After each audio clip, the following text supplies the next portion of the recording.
Nama Om Vishnu Padaya Krishna Prasthaya Bhutale Srimati Bhakti Vedanta Swamini Tanamane Namaste Sarasvati Devi Gauravani Pacharane Nirvasesha Shunyavari Paschatya Desha Tarane. So just setting the scene a little bit, I came to India in February of 1974, which was about 15 months or so before the opening of the Krishna Balaram Mandir. And I'm going to try to explain why, at least in my life, I felt it was relevant for me to speak because of wonderful experiences we had with Srila Prabhupada, where he brought something else to the experience of the opening, even before the opening. So in Delhi at the old temple, I had a chance to cook for Srila Prabhupada. Actually just cook chapatis and bring them into his, it was almost like a tent he had on the roof of the temple with like a canvas door. And I would bring the hot, puffed up chapatis in, and I remember the first time I did it, the focus, the intensity of his focus on taking prasadam stunned me. And I was just standing there after giving, and forgot to give obeisances, and then he just looked at me and gave the little nod, like, you can go now. And I had this vision that it's like in these films of generals in World War II, in the deserts, you know, in their tents, coming up with strategies, like war strategies, famous Patton, and I felt that Srila Prabhupada had this intensity of ideas and strategies to spread the movement, which to me seemed he was even in that mode while taking prasadam. It was just so intense. And actually Lakshmi Moni was cooking and cooking the sabjis. And after the prasadam, Prabhupada came out, and she had, I think she might have knitted it herself, a chadar. And she handed it to Prabhupada, and he gave her the sweetest smile. And I think that was the first time I learned of severe envy in Krishna consciousness. It was, I saw that she had a deeper loving relationship than I did, that because she did that of her own accord, and it just spurred me on to try to think of how I could possibly, you know, get to that point of seeing the love coming back from Srila Prabhupada like that. So soon after that, we took like a little caravan to Vrindavan, and I had just come for the first time to Delhi, so it would be my first caravan, first time in Vrindavan.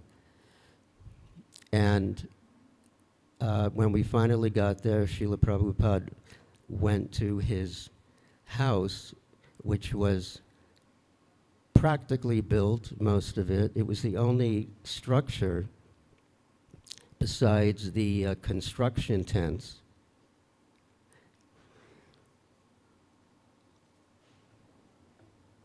And so in the mornings, we would go to our so-called Mangalartik, which was a table outside of one of the construction tents.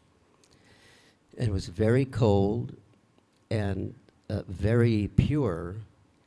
And I forget the deities of the picture, but it just seemed like a level of transcendence I hadn't experienced before. And then it's interesting, the reverse side of that, when I went once into the construction tent, Tamal Krishna Maharaj was there, and he looks at me and he says, "How much money do you have?" And I said, excuse me? He said, "How much money do you have?" I said, "About like $40. He said, "Give it. It'll buy some bricks." So I felt that, like, we're not in Kansas anymore, But, India has that wonderful dichotomy of being like the wild, wild East, which we experienced, all of us at that time experienced. So what we would do is in the mornings, we were staying at the Fogel Ashram, and we would kind of run through the trees, and because it was like a forest, and there was that pathway to the most exciting time of the day, which was Srila Prabhupada's class. And our dear Ganarnava Prabhu was there, Guru Das, Yamuna, Lakshmi Moni, myself, and a few others. And Yamuna, yes. And so we would go and listen to this nectar from Srila Prabhupada. It felt so intimate. And one day while we're listening, he stops, and he looks up behind us with this huge smile on his face. So we all look back, and who is it but George Harrison and Ravi Shankar? And, they made this kind of grand yet humble entrance. And what struck me is that George went right to the front, right in front of Srila Prabhupada, in like a lotus posture, with his beads out, and was just focused. And Ravi Shankar went into the back, and he left his shades on. And it was just interesting. I don't want to judge anything, but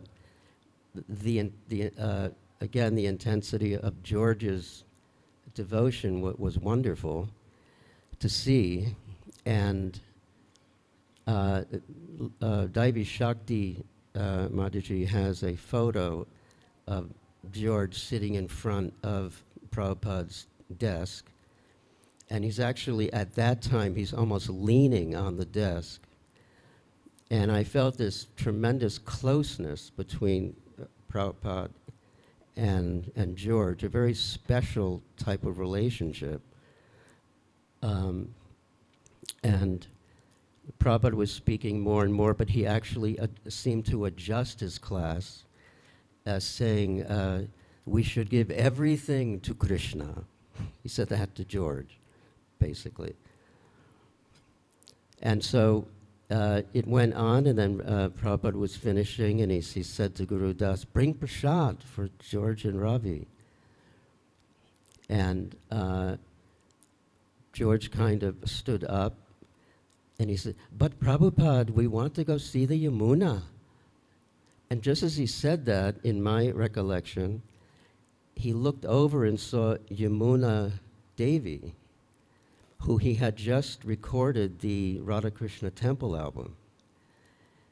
And he just, he had this huge smile on his face, and George, he kind of ran over to her and kissed her on the cheek in front of everyone, in front of Prabhupada, in front of, and we're thinking, oh my God, he's kissing, what is that? What's that mean? And Prabhupada, he had an even broader smile on his face. And so we saw, it was so apparent, this like family feeling, this joyful, deep family feeling was there at that moment. And reflecting on this, George left with Ravi soon after to go to the Yamuna. But the reflection I got was that Srila Prabhupada was building a spiritual foundation to the project even before the concrete and rebar foundation was starting. There was just a huge pit at that time with a few pieces of, the wild steel rebar coming out. But, here we were with the Shaktivesh avatar of the Supreme Personality of Godhead, pure Paramahansa devotee, Srila Prabhupada, in the most pure of holy dhams in the three worlds, with the most famous people in the world among that group visiting Prabhupada. And we just felt so fortunate and to actually see Prabhupada in action, trying to bring that sweetness and the spiritual foundation into the whole project. It's not that he just came, for the opening. He was staying there many times before, building that strong spiritual foundation. So I just wanted to share that with everyone. Thank you so much. Srila Prabhupada Ki Jai.